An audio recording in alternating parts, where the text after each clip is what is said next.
I opined on this platform that the fate of James Orengo in ODM Party is actually numbered. And yesterday, the ODM Party removed Otiende Amollo from the powerful JLAC committee.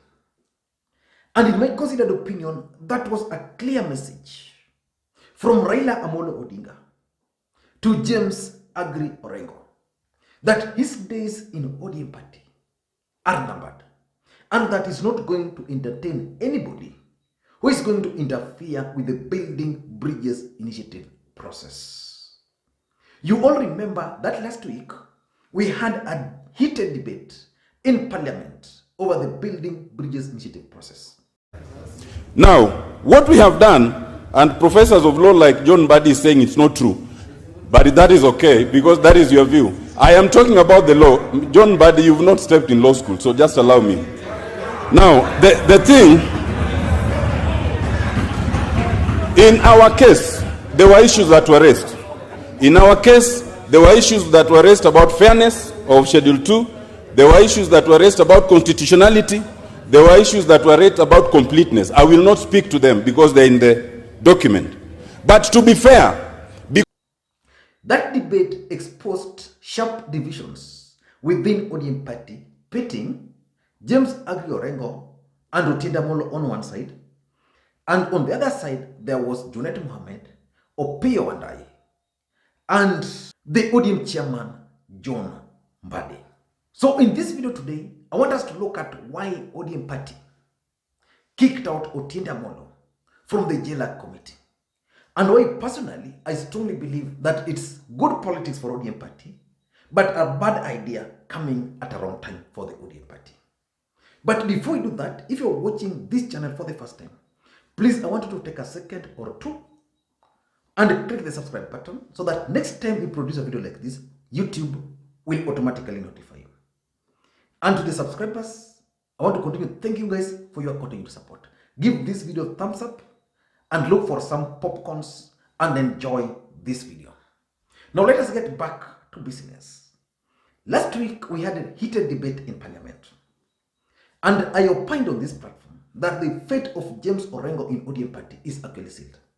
The truth of the matter is that it's just a matter of time, and James Orengo will either have to apologize to Raila Odinga or James Orengo will have to leave. The removal of Otiende Amollo from the JLAC committee is a message to James Orengo. And for those who follow this channel very closely, last week I also did another video that James Orengo and Otiende Amollo had actually surrendered. In that video, I explained in details why I believed they had surrendered. And one of the reasons I gave was that Orengo and Otiende Amollo were actually betrayed by members of parliament. I lied to them. And one of the members of parliament who betrayed Otiende Amollo and James Orengo was actually TJ Kajwang. These guys agreed to start traversing Nyanza, and they went to Migori on Friday and Siaya. TJ Kajwang received a phone call and did not join this team. And yesterday, TJ Kajwang was the one who was appointed to replace Otiende Amollo in the JLAC committee. Joseph Kajwang MP to be appointed to the Departmental Committee on Justice and Legal Affairs to replace the Honorable Otiende Amollo MP. Honorable Speaker, these names were approved by the Selection Committee in its sittings yesterday. The names have been proposed by the political parties and the political coalitions. We have made some changes in the Justice and Legal Affairs Committee, again to align it with the aspirations and requests and the aspirations of the ODM and other coalition.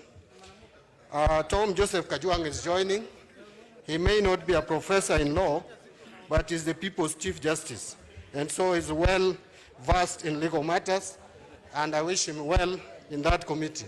Thank you, Mr. So basically it confirms one thing, that in politics the only constant thing is betrayal and interest. But why do I strongly believe that it was a bad idea for ODM Party to kick out Otiende Amollo from the JLAC committee. Let's begin from there before I give you the reasons why he was actually kicked out. Personally, I believe that it's a bad idea for 5 reasons, and I want to try to be very brief. Number one, the removal of Otiende Amollo is going to give Tanga an agenda for the week. Get it from me. For the next 2 weeks, or 3 weeks, or even 2 months, Tanga are going to go out there to discuss the issue of Otiende Amollo. That's going to be their agenda. So the ODM Party has given them an agenda for the next 2 weeks. Number two, it's also going to portray ODM Party as an intolerant party. Remember, ODM Party is the change movement. But now removing Otiende Amollo because he has a contrary opinion on BBI or how the process should proceed, then he's being kicked out, portrays ODM Party as an intolerant party. Number three, it also gives Orengo and Otiende Amollo group the sympathy which they wanted. These guys went to the ground and people were actually with them. And now Otiende Amollo has been kicked out. He's now a free man. So Otiende Amollo will go to Siaya next week. He will go to either Migori or Homa Bay, and people will sympathize with him.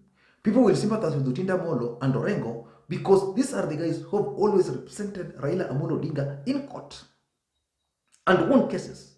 So most ODM supporters are going to sympathize with them. Number four, I don't understand why Otiende Amollo has been removed from that committee. I know that committee is powerful and it's going to be very influential in the remaining stage of the Building Bridges Initiative process. But Otiende Amollo had surrendered. Otiende Amollo had surrendered. He didn't have much impact. As a matter of fact, Otiende Amollo doesn't have impact. The only thing ODM will do was we will go to the ground and get Neto Adola to the ground, and Otiende Amollo's fate would be sealed. So Otiende Amollo had surrendered. So I don't see the need why they had to punish him again. Number four, if I were to advise the ODM Party on how to isolate James Orengo, my advice would be very simple. Isolate James Orengo. You see what they did with the TJ Kajwang, convincing TJ Kajwang not to join them, convincing Aduma War not to join them, and convincing those other members of parliament not to join Orengo and the group, especially in their tour. Otiende Amollo would have been the best person to use to isolate Orengo. So Raila Odinga and the group would have just reached out to Otiende Amollo, convinced him, and Otiende Amollo would have been easily convinced to get out of that Orengo's camp. So Orengo camp without Otiende Amollo, he was going to be isolated. And lastly, number six, why it's a bad idea is because ODM Party is the only party which was known to stand for reforms. So the move erodes any reform credentials ODM Party had. If you go to Twitter, you can easily see that Kenyans are questioning the reform credentials of ODM Party. But why do you think Raila Odinga decided to kick Otiende Amollo out of that committee? Remember, Otiende Amollo is very close to Raila Odinga. In the last election, Otiende Amollo won because he was rigged in. The sister had to be stopped for Otiende Amollo to be rigged in. Those are the realities. But why do you think Raila Odinga kicked him out? 4 reasons or 5. Number one, it's actually a warning to ODM members of parliament who are planning to oppose the Building Bridges Initiative bill. Opposing what Raila Odinga believes in is actually a ticket to hell for ODM members of parliament. So most of them, even those who want to oppose this bill, would not do it for the fear of what Otiende Amollo is going through currently.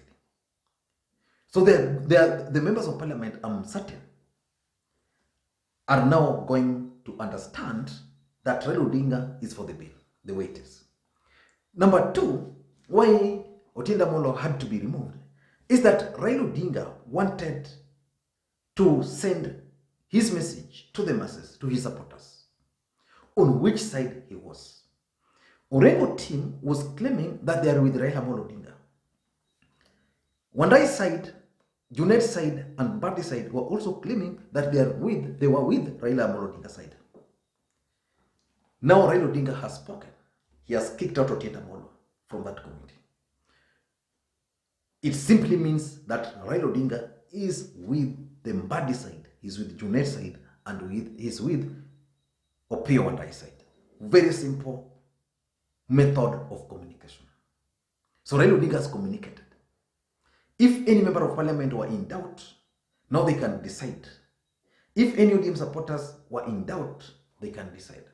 I remember I was telling one of my friends who was really supporting James Orengo. He's an ODM supporter, and he was really attacking Junet Mohammed.